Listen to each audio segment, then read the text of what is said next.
আসন্ন নির্বাচন উপলক্ষে বাংলাদেশ জামাতে ইসলামী এবং 11 দলীয় নির্বাচনী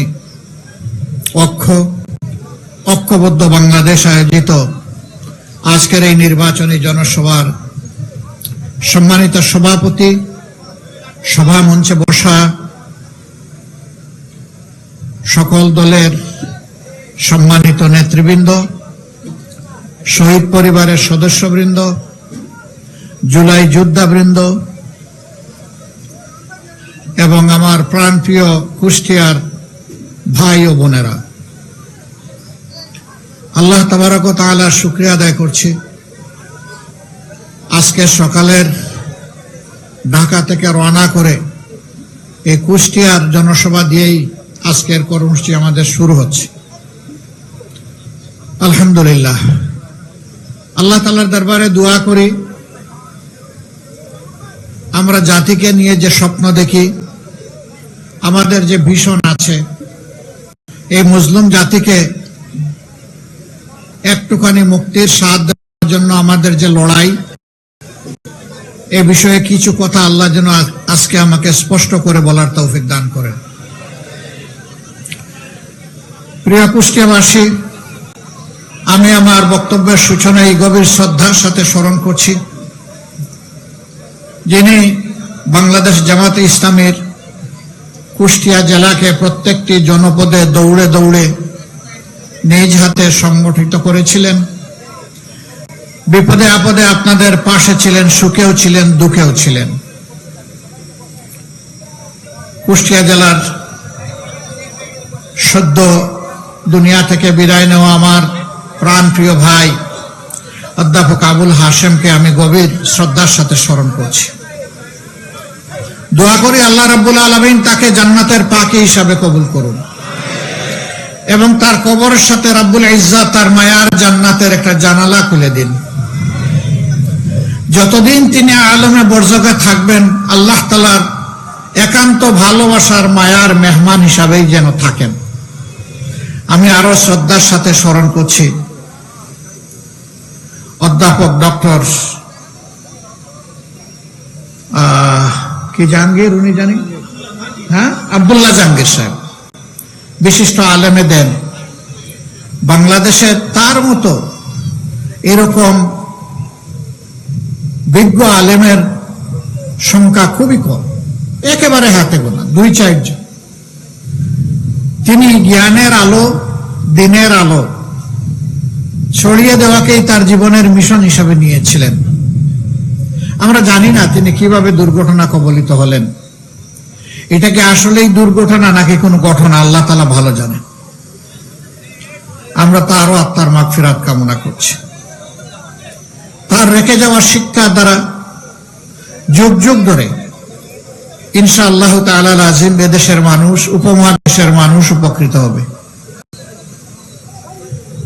শহীদ আবরার ফাহাদ, সে আমাদের স্বাধীনতা সার্বভৌমত্বের প্রতীক। সে নিজেই একটা বিদ্রোহী, একটা বিপ্লবের নাম। সে আধিপত্যবাদের বিরুদ্ধে কলম ধরেছিল,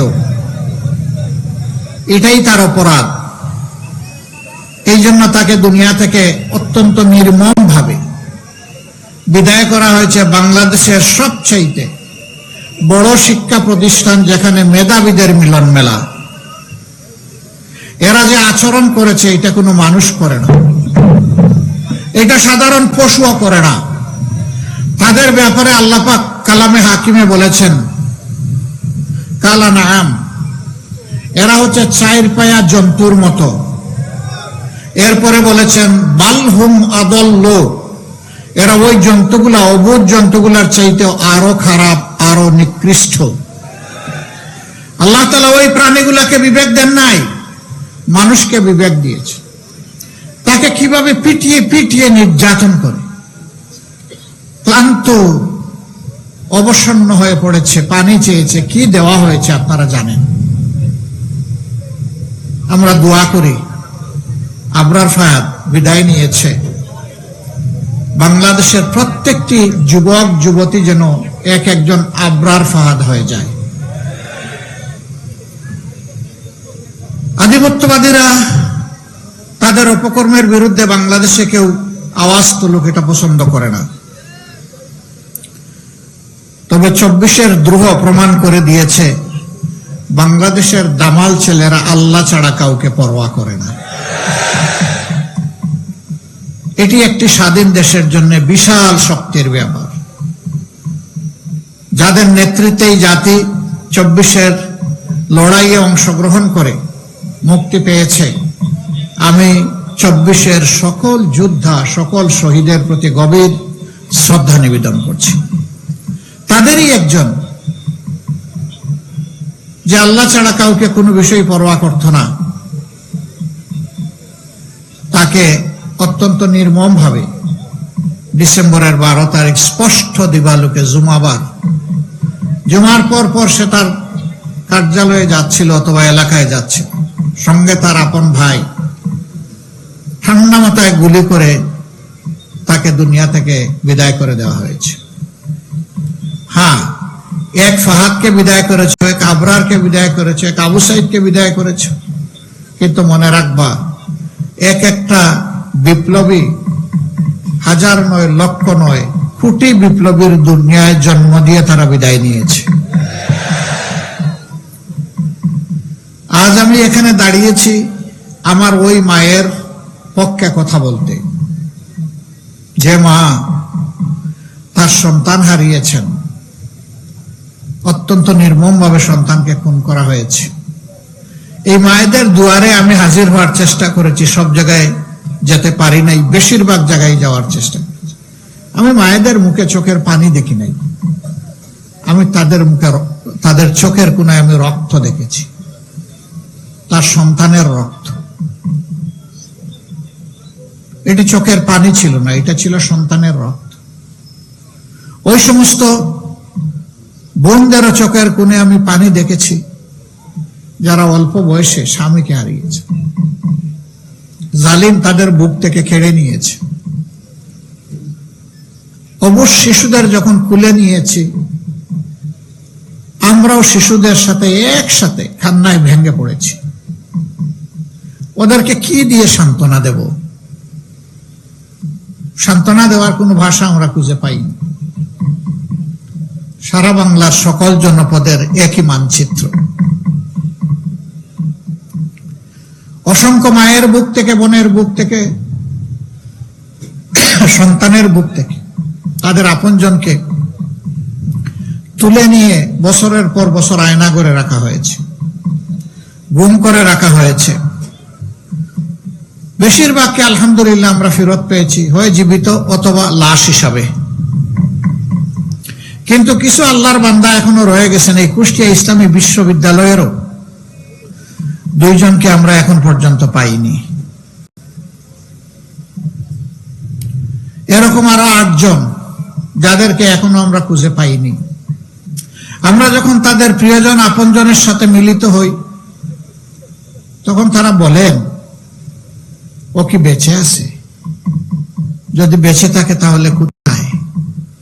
আমার বুকের দন আমার বুকে ফিরে আসবে কি? আর যদি বেঁচে না থাকে আমার সন্তানের কবরটা কোথায়? তাকে না পাই, অন্তত কবরের মাটিটা ছুঁইতে চাই। এই লোকগুলোর সবচেয়ে বড় মজলুম। তারা জানে না আপনজন লোকটি বেঁচে আছেন অথবা নেই। হে মহান আল্লাহ, তুমি তো সামিউন বাসির, তুমি তো আলা কুল্লি শাইইন কাদির। এই লোকগুলাকে তোমার হাওয়ালা করলাম। এই যত পরিবারের কথা বললাম, তুমি নিজেই তাদের অভিভাবক হয়ে আল্লাহ তুমি তাদের নিরাপত্তার ব্যবস্থা করো। তারা যেন দুনিয়ায় সম্মানের সাথে বসবাস করতে। প্রিয় বন্ধুগণ, আপনারা জানেন দল হিসাবে আমরা কতটা মজলুম ছিলাম। আমাদের ভাই বোনদেরকে স্বস্তিতে এক জায়গায় স্থির থাকতে দেওয়া হয়নি। এই অঞ্চলেও আমাদের বোনদেরকে দফায় দফায় গ্রেফতার করে রিমান্ডে নিয়ে অপমান করা হয়েছে, নির্যাতন করা হয়েছে। ও আমার মা বোনেরা, আপনারা মন খারাপ করবেন না।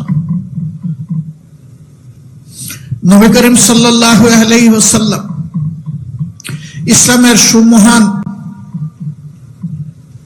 নিয়ামত নিয়ে যখন মানুষের কাছে দাওয়াত নিয়ে পৌঁছলেন, মক্কায় অসহায় সাধারণ মানুষগুলোই প্রথমে তাকে কবুল করেছিল। তিনি যখন গুহা থেকে নেমে সমতলে আসলেন, তখন আমাদের আম্মাজান খাদিজাতুল কুবরা রাদিয়াল্লাহু তাআলা আনহা সর্বপ্রথম ঈমান কবুল করেছিলেন। কাজেই নবী করিম সাল্লাল্লাহু আলাইহি ওয়াসাল্লামের জবানি থেকে যিনি ঈমান কবুল করেছিলেন, আপনারা ওনার উত্তরসূরি, আপনারা সম্মানিত, আপনারা গর্বিত। ইসলাম কবুল করার পরে মক্কার লোকেরা তিলে তিলে কষ্ট দিয়ে যাদেরকে খুন করেছে, আহত করেছে, গোলাম বানিয়ে রেখেছে, তাদের মধ্যেও সর্বপ্রথম যিনি রক্ত দিয়েছেন, জীবন দিয়েছেন, শহীদ হয়েছেন, তিনি একজন মা, আমাদের আম্মাজান হযরতে সুমাইয়া রাদিয়াল্লাহু তাআলা আনহা। উহুদের কঠিন ময়দানে নবী করিম সাল্লাল্লাহু আলাইহি ওয়াসাল্লামকে ঢাল হয়ে যে মা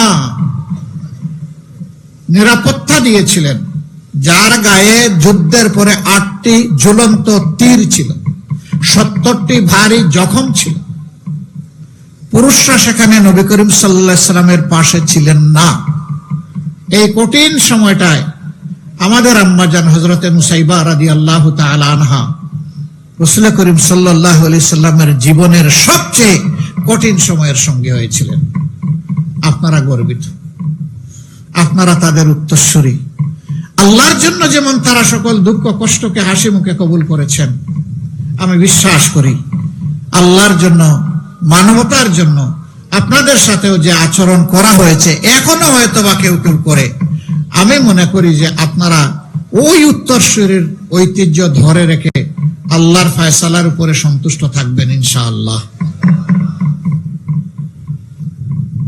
আমরা দোয়া করি এদেশের মা বোনদের গর্বে আল্লাহ তাআলা বেশি বেশি করে আবরার ফাহাদ, শরীফ উসমান ইবনে হাদি, আবু সাইদ, এদের মতো বীর আল্লাহ বেশি বেশি করে আপনাদের গর্বে আমাদের জন্য আল্লাহ উপহার দিন। মায়েরা যখন সন্তান নয় বীরের জন্ম দিবে, এই দেশ হবে বীরের জাতির দেশ ইনশাআল্লাহ। আজকে মায়েরা ন্যায়ের পক্ষে, সত্যের পক্ষে, মানবতার পক্ষে আল্লাহর দ্বীনের আওয়াজ তুলতে ঘরে ঘরে যান। কিছু লোক এটা সহ্য করে না, তাদেরকে বিরক্ত করে, তাদের সাথে অপমানজনক আচরণ করে, তাদেরকে কষ্ট দেয়, এমনকি দিশাহারা হয়ে দুই এক জায়গায় গায়েও হাত দিয়েছে। আমরা তাদেরকে বলি, তোমরাও আমাদের মতোই মায়ের গর্ভ থেকে দুনিয়ায় এসেছ, মাকে সম্মান করতে শিখো। মাকে সম্মান করলে আল্লাহ তোমাদেরকেও সম্মানিত করবেন। যেই জাতি মাদেরকে সম্মান করতে পারে না, অপমান তাদের জন্য অবধারিত। আমরা প্রতিশ্রুতিবদ্ধ, যে কোনো কিছুর বিনিময়ে মায়েদের সম্মান ইনশাআল্লাহ আমরা রক্ষা করব। সম্মানিত কুষ্টিয়াবাসী, আপনাদের অবস্থান এবং অবদান বরাবরই ন্যায় এবং সত্যের পক্ষে, আল্লাহর দ্বীনের পক্ষে। এখানে আপনাদের অনেকগুলা সমস্যা আছে। আমরা যখন আসছিলাম উপর থেকে দেখছিলাম, পদ্মা গড়াই নদী নয়, মরুভূমি। এটা যখন মরুভূমি হয়ে গিয়েছে, তখন উপর থেকে যখন ঢলের পানি আসে, তখন আর নদীতে থাকে না, দুই কুল উপচে পড়ে, দুই কুল ভাসিয়ে সবকিছুকে তছনছ করে দেয়। বছরের পর বছর নদী ভাঙ্গনের কবলে পড়ে বহু মানুষের জীবনের স্বপ্ন ধূলিসাৎ হয়ে যায়। অনেক মানুষ সর্বশান্ত হন। কেন এমনটা হলো? নদী তো আল্লাহর নিয়ামত। বিশ্বের যেখানে গিয়েছি, নদীগুলার কত যত্ন নেয় তারা, কুলের সন্তানের মতো যত্ন নেয়। নদীর যাতে কোনো ক্ষতি না হয়, তার নাব্যতা, তার স্রোত, তার পানি ধারণের ক্ষমতা এবং পানির স্বচ্ছতা শতভাগ নিশ্চিত করার জন্য তারা জান প্রাণ দিয়ে চেষ্টা করে। আর আমাদের দেশে আল্লাহর এই নিয়ামতগুলোকে তিলে তিলে খুন করা হয়েছে, হত্যা করা হয়েছে। এই নদী খননের জন্য প্রত্যেক বছর বাজেট থাকে। নদী খননের সমস্ত টাকা পেট মুখ দিয়ে ঢুকে পেটের ভিতরে চলে যায়, নদীর বালি আর উঠে না, খননও হয় না। শুধু কি নদী না, উন্নয়নের নামে 54 বছর কম বেশি যারাই ক্ষমতায় গিয়েছেন এই একই কাজ তারা করেছেন। এই যারা 54 বছরে দেশটাকে খামড়ে একেবারে তছনছ করে দিয়েছে, আমরা গভীরভাবে বিশ্বাস করি এদের দৃষ্টিভঙ্গি এবং চরিত্র পরিবর্তন না হলে এরা দেশের জন্য ভালো কিছুই করতে পারবে না। এদেশ সকলে, শুধু আমাদের না, এদেশের আসমানের নিচে জমিনের উপরে যারাই বসবাস করে, দেশটি আমাদের সবার। কিন্তু আফসোসের বিষয়, এত নির্যাতিত হওয়ার পরে 15.5 বছর 5 তারিখ যখন একটা পরিবর্তন আসলো, আমরা দেখলাম পুলিশ নাই, বিজিবি নাই, আনসারের ছায়া নাই, নিবু আমাদের সেনাবাহিনী জান প্রাণ দিয়ে চেষ্টা করছে কিছু করার, তারা পারছেন না। তাদের পাশে মজবুত হয়ে আমরা দাঁড়িয়ে গেলাম। এ দেশ আমাদের দেশ। এত মজলুম একটা সংগঠন, নেতৃবৃন্দকে খুন করা হলো, ফাঁসি দেওয়া হলো, দফায় দফায় জেলে পুরা হলো, অফিস বন্ধ করে রাখা হলো, গোয়ার বাড়ি বুলডোজার দিয়ে গুড়িয়ে দেওয়া হলো, আমাদের নিবন্ধন কেড়ে নেওয়া হলো। শেষ পর্যন্ত বেদিশা সরকার আমাদেরকে বেহুশ হয়ে নিষিদ্ধ ঘোষণা করলো। এরপরে আর হুঁশ ফিরে পায়নি। ওই বেহুশ অবস্থায় দেশ ছেড়ে তারা চলে গেছে। কিন্তু আমরা কি সিদ্ধান্ত নিলাম? আমরা 5 তারিখ, আগস্টের 5 তারিখ রাত্রেই ঘোষণা দিলাম যে আমরা কারো উপর থেকে প্রতিশোধ নেব না। আপনারা বলুন, আমরা কি প্রতিশোধ নিয়েছি কারো উপর? আমরা বলেছিলাম অন্যায়ভাবে কাউকে মামলার আসামি করা হবে না। আমরা অন্যায়ভাবে একটা মানুষকেও মামলার আসামি করি নাই। বাংলাদেশে হাজার হাজার মামলা আমরা দায়ের করি নাই। খুব অল্প সংখ্যক, আমাদের 8টা মামলায় আসামি মাত্র 1 জন করে। কারণ আমরা দ্বিতীয় ব্যক্তি দায়ী খুঁজে পাইনি, আমরা দ্বিতীয় জনকে দিব কিভাবে? কিন্তু সে জায়গায় কেউ কেউ মামলা করেছেন মনের সমস্ত মাধুরী মিশিয়ে, শত শত মানুষকে মামলার আসামি করেছে। সেই আসামিতে জনগণও আছে, আইন শৃঙ্খলা রক্ষাকারী বাহিনীর সদস্যরা আছে এবং সার্বিক সিভিল প্রশাসনের লোকেরাও আছে। কি আশ্চর্য কারবার! আবার তাদের সাথে এরপরে ডায়লগ শুরু করে, নাম অবশ্য এসে গেছে, এখন তো কাটতে হলে কিছু মাল পানি দেওয়া লাগবে। এই তো শুরু হয়ে গেল মামলা বাণিজ্য। জায়গায় জায়গায় দখলদারি, জায়গায় জায়গায় আমাদের ভাইয়েরা নেমে পড়লেন চাঁদাবাজি করতে। এই ভাইদের প্রতি আমরা খুব দরদ ভরা মনে বলতে চাই, সত্যিই যদি আপনাদের সংসারে অভাব অনটনের কারণে আপনারা এই কাজগুলা করে থাকেন, আসুন আপনারা এখান থেকে সরে আসুন। আল্লাহ আমাদেরকে যে রিজিক দিয়েছেন ওইটাই আপনাদের সাথে আমরা ভাগাভাগি করে খাইতে রাজি আছি। তবুও মানুষকে কষ্ট দিবেন না, চাঁদাবাজি করবেন না। এখানে কুষ্টিয়া জেলায় 60টার মতো চাল কল আছে, রাইস মিল। ট্রাকগুলা এখান থেকে চাল বোঝাই করে রাজধানী এবং দেশের বিভিন্ন গন্তব্যে যায়। এখানে প্রতিটি ট্রাক থেকে বেসরকারি খাজনা আদায় করা হয়। চাঁদা বললে মানুষ একটু লজ্জা পায়, তো এই জন্য বললাম বেসরকারি খাজনা, এবং রেটও ভালো, প্রতি ট্রাকে 5,000। ট্রাকের মালিকরা অতিষ্ঠ, ব্যবসায়ীরা অতিষ্ঠ, চালকল মালিক যারা তারা অতিষ্ঠ। এরপরে আবার বিভিন্ন স্ট্যান্ড দখলের ব্যাপার আছে। আমি অবশ্য স্ট্যান্ডের নাম নেই না, ওইটা নিলেও মানুষ মন খারাপ করে, একদল মানুষ। আপনারা জানেন ওই সমস্ত স্ট্যান্ডের নাম দাম, তাই না? আমরা সবাইকে বলি সরে আসো, ওখান থেকে সরে আসো। আমরা কথা দিচ্ছি, এমন এক বাংলাদেশ আমরা গড়তে চাচ্ছি, আল্লাহর পর ভরসা করে, মহান আল্লাহর পর ভরসা করে গড়তে যাচ্ছি, যে বাংলাদেশে প্রত্যেকটি সক্ষম পুরুষ এবং নারীর হাতে মর্যাদার কাজ আমরা তুলে দেব ইনশাআল্লাহ। বিশেষ করে যুবক যুবতীদের হাতে। তাদের এই যৌবনের শক্তি দিয়ে তারা যেন দেশকে দারুণভাবে গড়তে পারে, এগিয়ে নিয়ে যেতে পারে।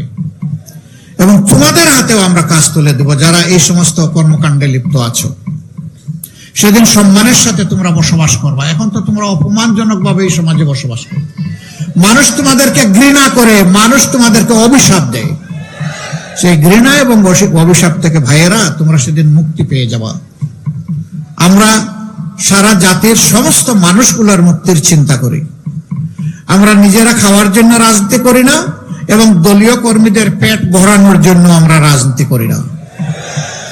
বরঞ্চ এদেশের দুঃখী বোখা নাঙ্গা মানুষের পেটে কিভাবে আমরা মুখে একটু খাবার তুলে দিতে পারি আর পিঠে একটু কাপড় তুলে দিতে পারি, এটাই হবে আমাদের সংগ্রাম ইনশাআল্লাহ।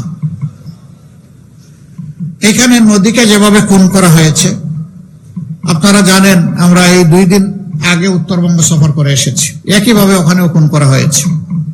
ওখানে 4টা প্রধান নদী আছে, সেই নদীগুলোকে শেষ করে দেওয়া হয়েছে।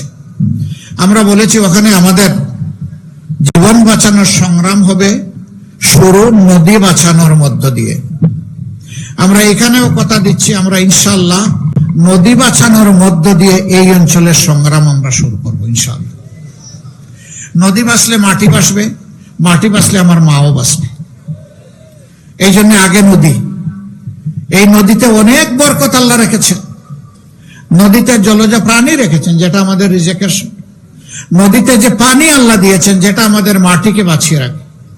নদীর নাব্যতা যখন থাকবে তখন আমাদের যোগাযোগ ব্যবস্থা সহজ হবে এবং সুলভ হবে। পণ্য পরিবহনে খরচ অনেক কমে যাবে। জনগণের উপর পণ্যের যে মূল্যের ভার, এটা কমে আসবে। অবশ্য কমে আসার ক্ষেত্রে 3 জায়গায় আমরা হাত দেব। যোগাযোগ উন্নত করা, 2 নম্বর হচ্ছে সিন্ডিকেট ভেঙ্গে একদম চুরমার করে দেওয়া, আর 3টা হচ্ছে চাঁদাবাজিতে যারা লিপ্ত তাদেরকে আমাদের বুকে টেনে নিয়ে অন্য ভালো কাজে লাগিয়ে দেওয়া। এই 3টা কাজ আমরা সফলভাবে যদি আল্লাহ তাআলার সাহায্যে করতে পারি, আমরা বিশ্বাস করি 1 বছরের ভিতরে বাংলাদেশের মানুষ লক্ষণীয় পরিবর্তন দেখবে ইনশাআল্লাহ। সম্মানিত ভাইরা, এখানে চিনিকল ছিল, কুষ্টিয়া চিনিকল বন্ধ হয়ে আছে। দুনিয়ার সব জায়গায় ইন্ডাস্ট্রির বিস্তার ঘটছে, আর আমাদের একটা একটা করে তালা ঝুলানো হয়েছে। শহীদ মৌলানা মতিউর রহমান ইসলামী, বাংলাদেশ জামাতে ইসলামের সাবেক আমির, তিনি যখন শিল্পমন্ত্রী ছিলেন তখন তিনি ঘোষণা দিয়েছিলেন, আজ থেকে আর কোন সরকারি কলকারখানায় তালা ঝুলবে না নতুন করে, বরঞ্চ ঝুলা তালা যেখানে যেখানে আছে সেইগুলা খোলার চেষ্টা করব আমি। এবং তিনি তাই করেছিলেন। বন্ধ লোকসানি চিনিকলগুলা খুলে দিয়ে বিভিন্ন জায়গায় সেইগুলাকে মাত্র 2.5 বছরের মাথায় লাভজনক প্রতিষ্ঠানে পরিণত করেছিলেন। তিনি করতে পেরেছিলেন। তার ব্যক্তিগত সততা ছিল, তার মাঝে স্বজনপ্রীতি ছিল না। তিনি একজন ভিশনারি নেতা ছিলেন। তিনি জাতির জন্য প্রাণ ভরে কাজ করতে চেয়েছিলেন। এই জন্য তার পক্ষে এটা সম্ভব হয়েছে। তিনি বুয়েট থেকে পাশ করা কোনো ইঞ্জিনিয়ার ছিলেন না। এর আগে তিনি কৃষি মন্ত্রণালয়ে সার্ভ করেছেন। তিনি কৃষি বিশ্ববিদ্যালয়ের কোনো গ্রাজুয়েট ছিলেন না। তিনি একজন আলেমে দ্বীন ছিলেন, আর ঢাকা বিশ্ববিদ্যালয়ের রাষ্ট্রবিজ্ঞানের একজন ছাত্র ছিলেন। তিনি যদি শিল্পে এসে শিল্পের বিপ্লব ঘটাতে পারেন, কৃষিতে বিপ্লব ঘটাতে পারেন, আমরা বিশ্বাস করি জনগণ যদি সুযোগ দেয়, ইনশাআল্লাহ তাআলা আজিম বাংলাদেশের সকল সেক্টরে বিপ্লব ঘটবে। প্রিয় কুষ্টিয়াবাসী, এখানে 4টা আসন। 4টা আসনে 11 দলের পক্ষ থেকে 4 জনকে দাঁড়িপাল্লা প্রতীকে মনোনয়ন দেওয়া হয়েছে। এই 11 দলের যাকে যেখানে মনোনয়ন দেওয়া হয়েছে ওইটাই 11 দলের প্রতীক। এখানে পাল্লা হচ্ছে 11 দলের প্রতীক। পাল্লা হচ্ছে ইনসাফের প্রতীক। অতীতের সরকারগুলো পাল্লা সহ্য করতে পারে নাই, এই জন্য পাল্লাকে তারা গুম করে ফেলেছিল। পাল্লা আয়নাগর থেকে মুক্তি পেয়েছে আলহামদুলিল্লাহ। জানেন কেন পাল্লা সহ্য করতে পারে না? পাল্লা যদি বিজয়ী হয় তাইলে সমাজে ন্যায় বিচার কায়েম হবে, আর ন্যায় বিচার যদি কায়েম হয় তাইলে বিড়ালের অসুবিধা হবে।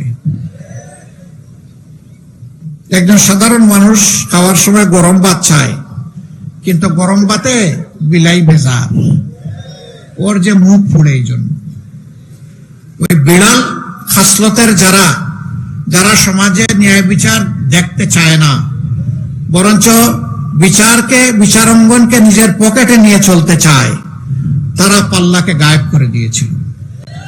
আল্লাহ তাআলা সেই গুম অবস্থা থেকে, আয়নাগর থেকে পাল্লাকে মুক্তি দিয়েছেন, আলহামদুলিল্লাহ। এবার বাংলাদেশের মানুষের কণ্ঠে কথা একটাই, দফায় দফায় অনেক দলকে বাংলাদেশ পরিচালনার দায়িত্ব দেওয়া হয়েছে। আপনারা যা করেছেন আমরা দেখেছি, কেউ কেউ এখন যা করছেন তাও আমরা দেখছি। সুতরাং এখন আমরা ন্যায় ইনসাফের প্রতীক দাঁড়িপাল্লার সঙ্গী হতে চাই। যুবকরা ইতিমধ্যে রায় দিয়ে দিয়েছে, 5টা বিশ্ববিদ্যালয়ে নির্বাচনের মাধ্যমে যুবক যুবতীরা তারা বলেছে আমরা পরিবর্তন চাই এবং আমরা ন্যায় ইনসাফের পক্ষেই থাকতে চাই। বিভিন্ন নারীদেরকে উস্কানি দেওয়া হয়, বলে যে পাল্লার বিজয় হলে আপনার কেমন লাগবে। আলহামদুলিল্লাহ, ডেসপারেটলি এখন মারা বলতেছেন ভালো লাগবে। আপনি কারে সমর্থন করেন? কয়েন পাল্লারে সমর্থন করি। পাল্লা সমর্থন করলে এই পোশাক তো আপনি পড়তে পারবেন না। পরবো না, তখন পোশাক যেমন হওয়া দরকার তেমন পরবো। আপনি পোশাকও পরবেন না, এই পাল্লা কেন বিজয়ী হবে? কয়ে যে আমি চাই দেশটা ঠিক হোক। জিজ্ঞেস করে জামাতের কোন জিনিস তোমার ভালো লাগে? কয় পুরা জামাতকেই আমার ভালো লাগে। This is the reality of time. আলহামদুলিল্লাহ, দেশবাসী বিশেষ করে যুব সমাজ এবং মায়ের জাতি তারা আর বস্তা পচা রাজনীতি দেখতে চান না। মাদেরকে জিজ্ঞেস করা হয় আপনারা কেন পাল্লায় ভোট দিবেন? বলে যে আমরা পাল্লায় ভোট দিব, আমরা নিরাপদ থাকতে চাই। এই জন্য অন্য কেউ আসলে নিরাপদ থাকবেন না। কয় এখনই আমাদের হাতে আমাদের নিরাপত্তা নাই, ক্ষমতা আসলে তো সব শেষ করে দেবে। কিন্তু এই সংগঠনের লোকেরা এবং তাদের সঙ্গী যারা আছে তারা এই কাজ করবে না, এটা আমাদের বিশ্বাস। মায়েরা, আপনাদের বিশ্বাসের মূল্য আমরা আমাদের চূড়ান্ত স্যাক্রিফাইসের মাধ্যমে দেওয়ার চেষ্টা করবো ইনশাআল্লাহ। দোয়া করবেন। আমি বহু জায়গায় জিজ্ঞেস করি, এখানেও একটু জেনে নেই, আচ্ছা মার পেট না বাপের পেট থেকে দুনিয়ায় যারা আসছেন একটু হাত তুলেন তো দেখি। আরে আপনি বাপের পেট থেকে আসেন নাকি? হাত তুলতে বললেই হাত তুলতে হবে। প্রশ্নটা পরিষ্কার করতে পারেন, এই দোষটা আমার। বাপের পেট থেকে কেউ জন্ম নিয়েছেন দুনিয়ায়? না। কার পেটে? 285 দিন কার পেটে? মায়ের পেটে। আচ্ছা ঠিক আছে, বাবা না হয় পেটে নিতে পারলেন না, একটু বুকের দুধ কোনো বাবা খাওয়াতে পারবে? পারবে না। কে খাওয়ায়? কে কোলে তুলে রাখে? কার বুক আমাদের বিছনা ছিল? এইটা অনন্য। মায়েদের তুলনা শুধু মায়ের, আর কারো সাথে তাদের তুলনা হবে না।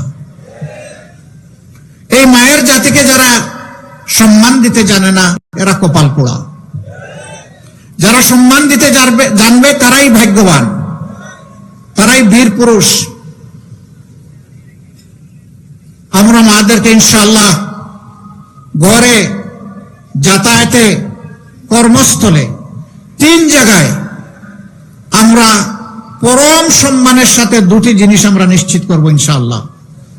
নাম্বার 1 তাদের মর্যাদা, নাম্বার 2 তাদের নিরাপত্তা।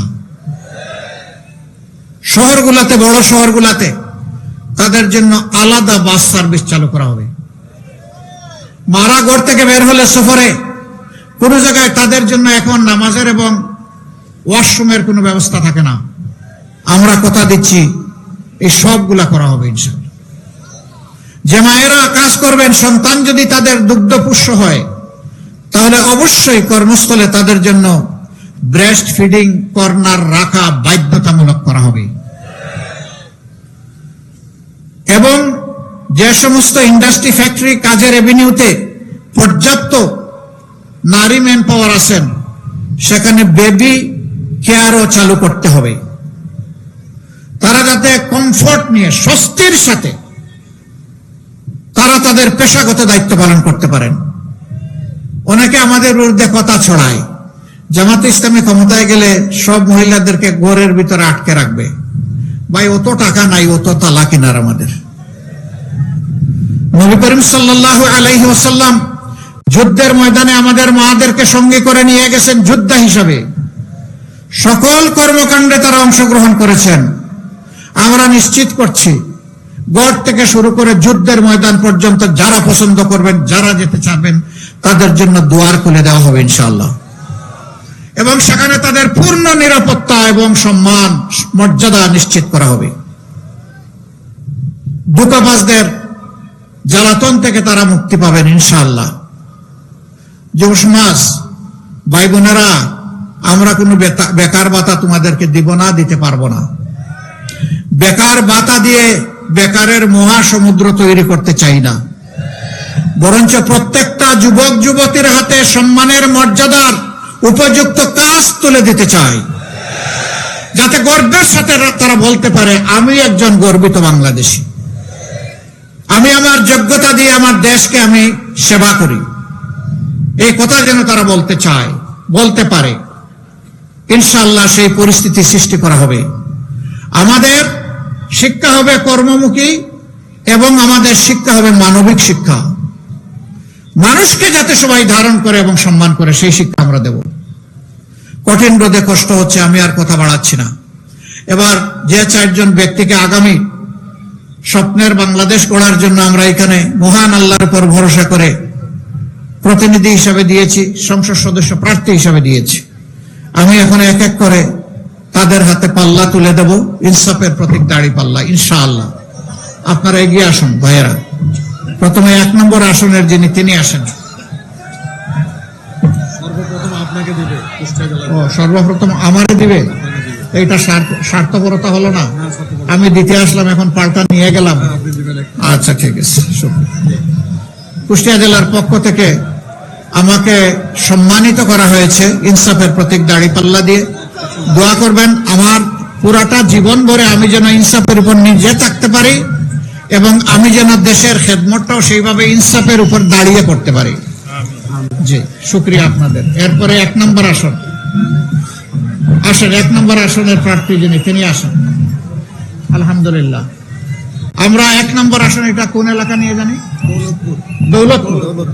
দৌলতপুর এবং দৌলতপুরের সাথে আর কোনটা নাই? একটাই। আলহামদুলিল্লাহ। এখানে বিশিষ্ট আলেমের দিন অধ্যক্ষ মৌলানা বেলাল উদ্দিন, ওনার হাতে আমরা ইনসাফের প্রতীক দাড়ি পাল্লা তুলে দিলাম। আপনি ধরেন, শক্ত করে ধরেন, উঁচু করে ধরেন। আমরা ইনশাআল্লাহ ন্যায় বিচারকে সমাজে প্রতিষ্ঠিত করব ইনশাআল্লাহ। বিচার সকলের জন্য সমান হবে। যা প্রেসিডেন্টের জন্য হবে, তা একজন শ্রমিক বন্ধুর জন্য হবে, রাস্তার একজন ভিক্ষুক ভাই কিংবা বোনের জন্য সেই একই বিচার হবে ইনশাআল্লাহ। আপনারা দাড়িপাল্লার সাথে থাকবেন তো? ঘরে ঘরে আওয়াজ এবং সালাম পৌঁছে দেবেন তো? ভাই বোনদেরকে সাথে নিয়ে 12 তারিখ কেন্দ্রে যাবেন তো? বিজয় নিশ্চিত করে তারপরে ঘরে ফিরবেন এবং শান্তিতে ঘুমাবেন, তাই না? না, ঘুমানো যাবে না। ঘরে ফেরার পথে ভালো করে উযু করে 2 রাকাত নামাজ, 4টা সেজদা, চোখের পানি দিয়ে বলবেন আল্লাহ রাব্বুল আলামিন তোমার শুকরিয়া আদায় করি, হামদান কাসীরান তাইয়িবান মুবারাকান ফিহি। এরপরে কুষ্টিয়া 2, কুমারখালী, না না, হ্যাঁ কেন, এটা কোনটা? কুমারখালী কুকসা, আচ্ছা মিরপুর ভেড়ামারা হচ্ছে 2। জনাব আব্দুল গফুর সাহেব, তাকে আপনারা সবাই চিনেন, সাবেক উপজেলা চেয়ারম্যান, এবং তিনি হচ্ছেন এখন আমাদের ভাই অধ্যাপক আবুল হাসিমের যে জোয়ালটা দায়িত্বের বোঝাটা ঘাড়ে ছিল, এখন তার ঘাড়ে। আপনারা দোয়া করবেন তার জন্য এবং ইনশাআল্লাহ বিজয় ছিনিয়ে আনবেন ইনশাআল্লাহ। তারপরে কুষ্টিয়া 3, এটা কুষ্টিয়া সদর,